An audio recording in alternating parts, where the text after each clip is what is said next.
علی رضا، بیٹا مجھے پانی دے دو۔ امی میں ابھی مصروف ہوں۔ اور آپ کے رب نے حکم دیا ہے کہ آپ اس کے سوا کسی کی عبادت نہ کریں اور والدین کے ساتھ حسن سلوک کریں۔ Great shot. علی، کبھی کبھی تم اپنی فیملی کے بارے میں بھی سوچو۔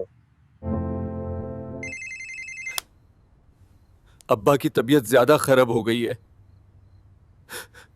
انشاءاللہ کچھ نہیں ہوگا، میں کل آؤں گا۔ یہ وہ لمحہ ہے جب انسان بھلائی سے دور ہو جاتا ہے اور نافرمانی کے قریب ہو جاتا ہے۔ یا علی، مدد، میرے بیٹے کی رہنمائی فرما۔ سب ٹھیک ہے، اماں کا کیا ہوگا؟ اور اپنے والدین کے لیے ریحام کا پر جھکا دو۔ اے اللہ، میرے بیٹے کو ایسے جگا دے جیسے تو نے یوسف کو اس کے والد کی یاد سے جگایا تھا۔ اپنے والد کو خواب میں دیکھتا ہے۔ بیٹا، کیا تم نے اپنی ماں کے آنسو دیکھے ہیں؟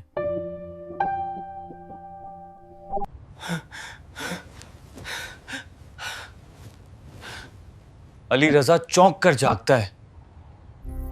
کیا یہ ایک اشارہ ہے؟ اماں معاف کر دو۔ اللہ آپ کو امام علی علیہ السلام کے ماننے والوں میں شامل کریں۔ امام جعفر صادق علیہ السلام نے فرمایا، جو اپنے والدین کو خوش کرے گا وہ جنت میں میرا ساتھی ہوگا۔ علی رضا اب اپنے والد کا خیال رکھنا شروع کر دیتے ہیں۔ اب دوا کا وقت ہو گیا ہے، اب دوا لے لیں۔ اللہ پاک تمہیں بیٹا خوش رکھے، تمہاری ماں کی دعائیں قبول ہو گئی ہیں۔ والدین کی خوشی میں اللہ کی خوشی ہے اور ان کی ناراضی میں اللہ کی ناراضی ہے۔ مسجد میں بیٹھا ہوا ہے، استاد جعفری آتے ہیں۔ بیٹا، تم بدھا گئے ہو؟ ہاں، میری ماں کے آنسوؤں نے میری آنکھیں کھول دی۔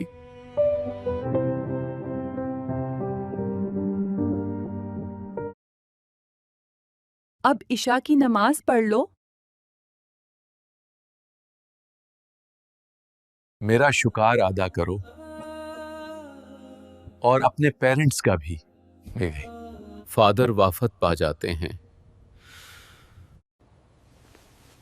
بیٹا صبر کرو، دعا کرو۔ علی رضا کے محلے والے علی رضا کے والد کے لیے فاتحہ خوانی کے لیے آتے ہیں۔ امام زین العابدین علیہ السلام نے فرمایا، بیٹے کا باپ پر سب سے بڑا حق یہ ہے کہ وہ اس کے لیے دعا کرے، خواہ وہ زندہ ہو یا فوت ہو چکا ہو۔ علی رضا اپنے والد کی نیت سے صدقہ دیتا ہے۔